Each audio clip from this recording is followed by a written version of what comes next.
Hello అండి అందరికీ. ఈరోజు రెసిపీ వచ్చేసి ఎగ్ ఫ్రై, ఎగ్ కూర అని కూడా అంటారు కదా, అదే ప్రాసెస్ చూసేద్దాం. ఆనియన్స్, పచ్చిమిర్చి కట్ చేసి పెట్టేసుకుందాం. ఎగ్స్ కూడా రెడీగా ఉన్నాయి. సో ప్రాసెస్ చూసేద్దాం. స్టవ్ ఆన్ చేసుకుని ప్యాన్ పెట్టుకుని కావాల్సినంత ఆయిల్ యాడ్ చేసుకుని ఆనియన్స్, పచ్చిమిర్చి ఫ్రై చేసుకుందాం బ్రౌన్ షేడ్ వచ్చే వరకు. ఇది పిల్లలకి చాలా నచ్చుతుందండి. అందులో అంటే ఒక 4 ఎగ్స్ వేసామంటే అందులో 2 ఎల్లోస్ తీసేసి రిమైనింగ్ ఎగ్స్ యాడ్ చేసుకుంటే సరిపోతుంది.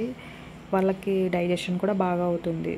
ఎగ్ ఇంట్రడ్యూస్ చేసేవాళ్ళు స్టార్టింగ్ ఇలా ట్రై చేస్తే బాగుంటుంది, పచ్చిమిర్చి లేకుండా. సో ఫ్రై చేసేసుకుందాం. చూస్తున్నారుగా, ఇలా కొంచెం ఫ్రై అయిన తర్వాత ఒకసారి మళ్ళీ కలుపుకొని మళ్ళీ లిడ్ క్లోజ్ చేసేస్తూ ఉంటే అవి లైట్ బ్రౌన్ కలర్ షేడ్ వస్తాయి. ఎప్పటి వరకు మనం ఫ్రై చేసుకోవాలి.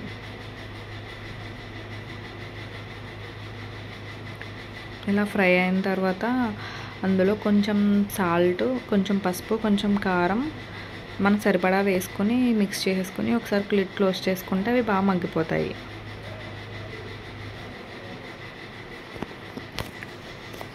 చూస్తున్నారు కదా, సరిపడా సాల్ట్.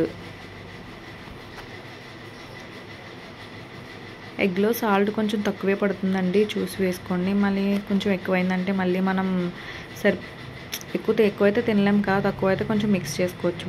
సో చూసి వేసుకోండి. కొంచెం సరిపడా కొంచెం పసుపు, కొంచెం కారం, మీ క్వాంటిటీని బట్టి. కొంచెం మంది ఎక్కువ తినచ్చు, కొంచెం మంది తక్కువ తినచ్చు. మేము మీడియంలోనే తింటాము. సో కొంచెం కారం.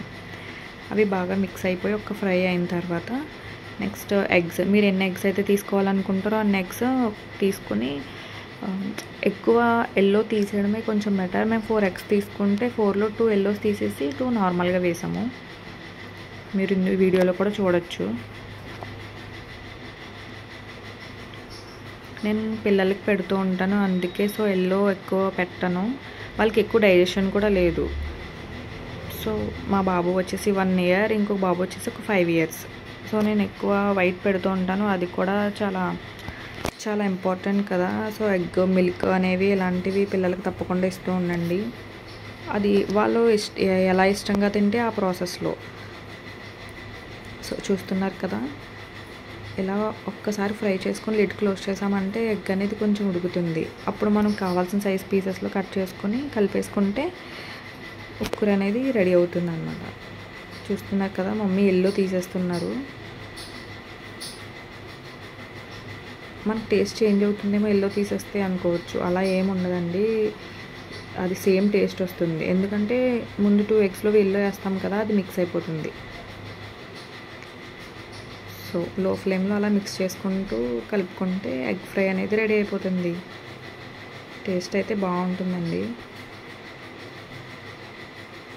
సో మీరు కూడా ట్రై చేయండి, చాలా అంటే చాలా బాగుంటుంది. పిల్లలకి కూడా బాగా నచ్చుతుంది. బాయిల్డ్ ఎగ్ కన్నా ఈ టేస్ట్కి సంబంధించిన ఏమైనా రెసిపీస్ కావాలంటే కమెంట్ చేయండి, షేర్ చేస్తాను.